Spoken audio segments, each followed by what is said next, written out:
Hey guys, welcome to the channel. If you guys are here, then you probably already know what War Thunder is. War Thunder is a free-to-play combat game with tanks, planes, and ships. Correct me if I'm wrong, but I believe there are over 300 vehicles that you can play, many different maps, and very, very good graphics. Now, I've heard recently that there have been a lot of requests for like a War Thunder mobile game, and I know there's like World of Tanks and World of Planes and stuff, but those really just don't match up to War Thunder. And a while back, me and my friends were going through and we were looking at some games, and we found this gem. It was previously called Wings of Duty, but it is now named Gunship Sequel World War II. It has 5 nations that you can play with, and tanks, planes, and anti-aircraft vehicles for all of those. Now, little disclaimer, I'm not sponsored by anybody in this video, though, I mean, if they're watching, then totally hit me up.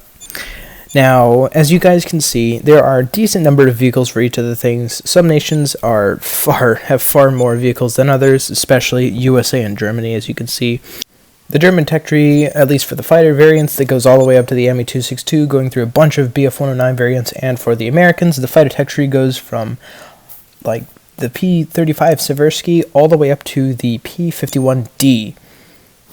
Now, as you can see in this first clip, I'm going to be doing some tank arcade modes. Now, as you can see, the driving physics are pretty dang accurate compared to the War Thunder arcade battles. It's a little bit different and realistic, though not much different. Their tanks really aren't the main feature of this game, it's mainly the planes. Now, with the combat, I should note that it is more of a health point system, but there are specific things you can target. For example, the turret. The turret does almost twice as much damage as hitting just a little corner of the tank.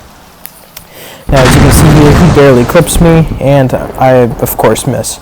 So I can actually go back and I can use a repair method. Now, this doesn't, none of the parts of the tank are damaged, but it will get my hitbox all the way back, or the health points all the way back up to 100.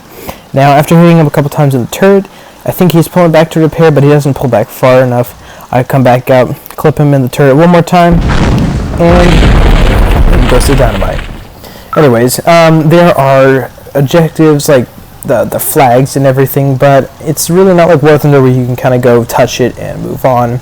You have to sit there and you have to cap, and you don't get any XP for it, and it's really a pain in the butt. I just don't do it, honestly. Now, there is a feature, there is the air support feature, which you can go ahead and take a plane out, basically anytime in the battle. Now you have to purchase them. They're really cheap, they're like 50 XP or whatever, and, oh yes, the communist flag. They're like 50 XP, maybe 100 XP, and you get like 200 or so per kill, maybe only 100. And really, I mean, it's kind of cheap because like you don't have to get a certain number of kills to bring out a plane. You can just hop into a match and get into a plane right then and just start ground pounding. Now, really, a lot of people don't do that, but it really is annoying when people do that. Now, I just decided to hop into the Hellcat for purpose, or for video's sake. And this guy is actually going to hop into his P-38. Now, nothing really happens here, but I can just show you, like, you hop into the plane after like 1 kill, and then you just get a bunch of kills in the plane. And, I mean, really, it's not fair in some aspects of it, but, you know, here you go. If you guys would like to skip ahead, you can go ahead and look in the description. There will be some timestamps, and you can go ahead and skip the parts that you would like to review.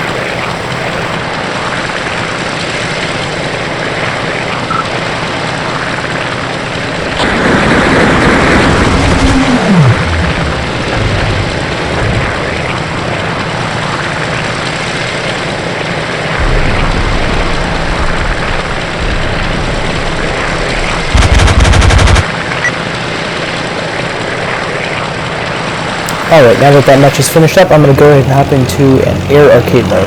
Now, the flight models are slightly different and definitely less realistic in the arcade mode. Again, it's a little bit more like a health points-based thing, but, you know, you can do some things like clip their wings, set them on fire, turn off their engine, disable their engine, pick up their flaps, all that other good stuff. Now, yeah, you can use the rear-facing or frontal-facing turrets of your aircraft if they have them. Now, getting into this, I'm using the IL-2 Beast, and I'm going to pull up in here. Now, actually, this thing has a beast of an element. It has 2 7.62, I think that's what it is, millimeter machine guns, and 2 23mm tank busting cannons. Now, these things rip planes to shreds. The IL-2 is not really the greatest of dog fighters, but, I mean, it can get the job done. Now, I've got a little bit of hits on his wing.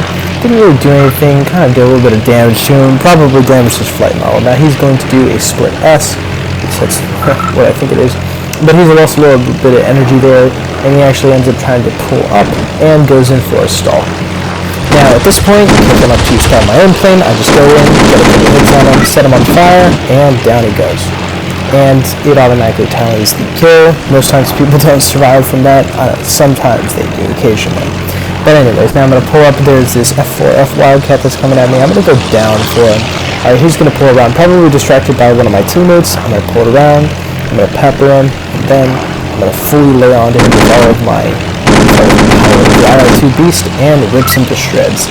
Clips his elevator, his rudder, his, well, everything on the backside, sets him on fire. He's done for. And down he goes. So yeah, there's going to be a bomber back there. I'm going to let him go. But anyways, like, it's a pretty dang fun game. You can usually hop into a match, get a couple kills, and you're done. Now, one thing I do like about this compared to War Thunder, I mean, there are some benefits to War Thunder with this, but there is no crew lock. So, like, you can die, you can get in, get killed, and just leave the match. Like, if it's over tiered for you or whatever, you can just leave. Now, I'm gonna go and dive down here because he's coming up behind me, so I can get down to sea level, so he can't get below my back gun. I'm gonna try and get him with my 20mm backhandling, but for some reason, he just does not want to die. Now this is a premium, so, but actually what he is flying is a premium, so that's probably part of the reason why he survived this. But, I mean, anyways, let's roll on to the next clip. Now this is a clip of an air realistic battle. I'm going to be flying my Corsair. It's the first one in the tech tree, and a KI-44 is going to be following me. Now, for some reason, they decided that the Japanese are going to have a better climb rate. They're going to be a little bit faster. They can be able to turn faster, except at some higher altitudes where the Corsair can slightly outperform the KI-44 in certain circumstances. Now, I'm going to do this thing where I'm going to drag him out of the battle, away from his teammates, and I'm going to do a boom and zoom maneuver. Now, it doesn't quite work out as I liked it, and actually my phone ends up turning off in the middle of a dogfight, and I couldn't finish it out, which is really a bummer because I was having a blast with this dogfight. Now, with the realistic, there is a couple more factors coming in, whereas there's fuel. So you can take less fuel. Well, obviously you will run out of fuel faster, but it will also be lighter. You will be easier turning. Your bombs, if you drop one bomb on one wing and you have one on the other, your aircraft will want to sway to the side. Now, this is really, really good programming, especially for a mobile game. One thing I should note is that it is based on the tilting method, so you will have to tilt your device for this.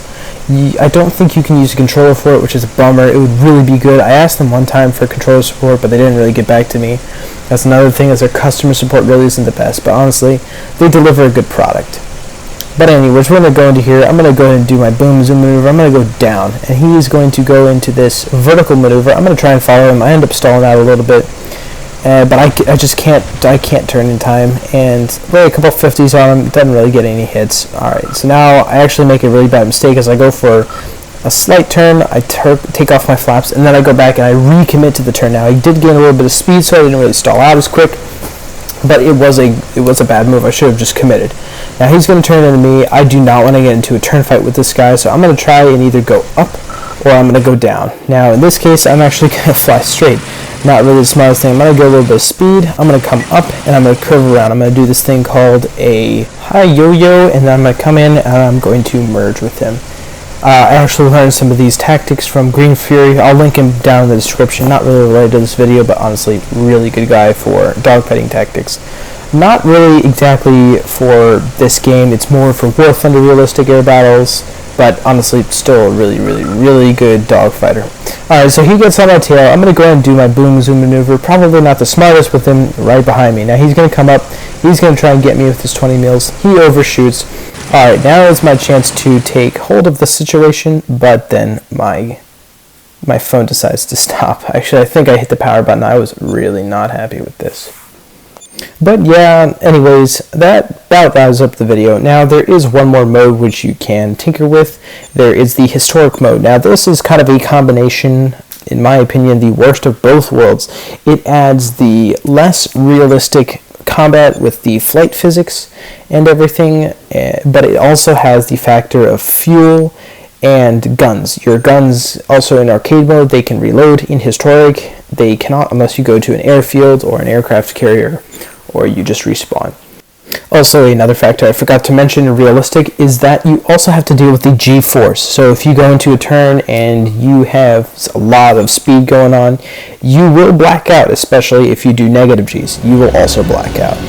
Now, there is one comment I would like to make just before I wrap up this video, is that they do have one annoying thing which can get a lot of people to stop and not play the game just because it's really not enjoyable because they want all those high-tier cool things, is they do have a slight paywall, and actually they have a couple of them in some circumstances.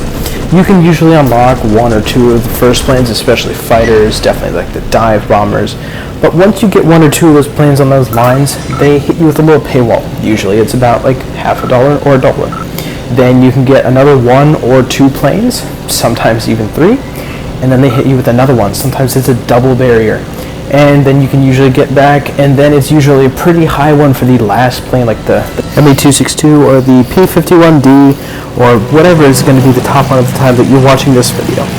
It's a bit unfortunate, and it does cost a bit of money. However, most times it is definitely worth your money if you do invest in this. Alright guys, and that about wraps up the video. Thank you guys for watching, especially if you stuck with me this far, and if you're new to the channel, please leave a like and a sub. Now I know for my current subs, this is definitely a change in the content, and if you guys want to see more stuff like this, definitely comment down below. Alright, thank you guys again, and I'll see you guys in the next video.